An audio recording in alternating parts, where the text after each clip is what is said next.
But tell us, why is it such a bad location? Well, this is a Saturday morning at roughly 8:30 a.m. Within 3 blocks of this site, you have 4 churches and that's in this direction.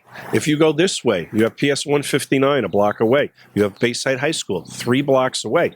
There is a tremendous infusion of people on a daily basis. When this Bayside High School, PS 159, Our Lady of the Blessed Sacrament come out, this is a gridlock area. This is primarily an area of 40 by 100 single-family homes, very few multiple unit facilities. You do have a lot of apartment buildings in Bay Terrace, but that's roughly 1.5 miles away the other side of the Clearview Expressway. It makes a bad situation worse. Is there another location that you could put a school? But what I'm hearing is you don't want another school. You don't think there's another school needed anyway. Well, one of the brilliant people that are working on this program, and I'm just a worker bee, and I'm very flattered you chose to speak to me, is that the percentage of students that are actually attending Bayside High School that don't live in this district is over 30%. You have young people traveling 1.5 hours to get here and 1.5 hours to go home every day. You could drive to Hartford, Connecticut in 1.5 hours. You have these young people unsupervised on a bus. God bless them all. Is that the best education for a student to grow and develop skills? We don't think so, and neither do the people that educate them at Bayside. So what you're saying is the problem is not the school space. It's the fact that it's the district that people want to come to. So they want to just crowd this district with more schools rather than improving the schools in the district where people are. No question about it. I mean, I'm very fortunate in that I walked 5 blocks to my grammar school. I walked 3 blocks to my high school. I went to St. John's University. I really never left Queens for an education. I really didn't travel more than 15 or 20 minutes.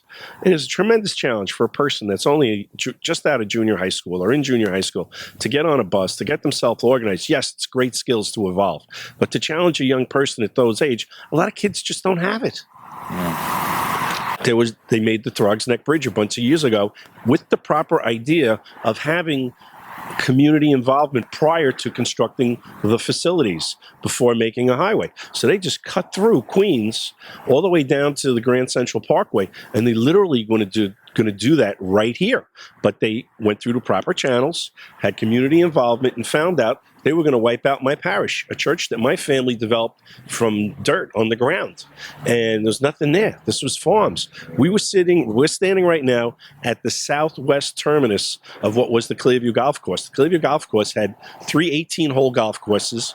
When my mother was a kid going to Bayside High School, you could look out the window and see the East River. Now you see the apartment buildings of Bay Terrace. So it's a lot of change has happened, but change is progress. But if you want to turn this into a Bay Ridge and Astoria, where you're going to be surrounded by apartment buildings and all sorts of infrastructure, they also stopped the 7 train from coming out here at that moment in time. There was talk of having the 7 train in the 1930s come all the way out to the city line, similar to what the trains in the Bronx do that go to the city line.